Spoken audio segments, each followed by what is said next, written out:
يعني أنا بس بدي أفهم شغلة واحدة بس، شو قلة الثقافة والتهذيب يلي بتوصلك لمرحلة إنه أنت تنتقد طفل وتعيش عليه وتصطنع المثالية على طفل؟ شو النقص اللي أنت عايشه لتدعي إنه أنت مثالي وكتير منيح أمام طفل؟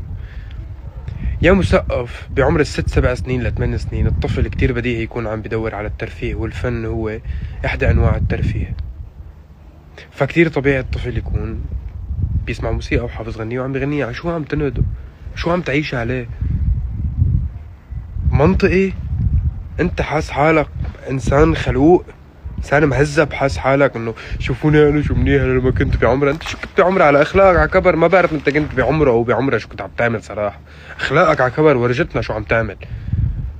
فانا كثير بعتذر على هيك الضوء، كثير بعتذر على اللهجه الشديده اللي عم بحكي فيها، ويمكن الطريقه مو اسلم شيء، بس ما فيك تحاكي حدا يعني عم بيحكي على طفل ويكب عليه احكام بطريقه اسلم من هيك والطف من هيك. خلينا انتقدني انا قد ما بدك، انا موجود. عود مقصك وعمل بدك اياه وقد ما بدك كب انتقادات، بس اطفال وخصوصا بحفلاتي ما يعني ما راح اسبهم.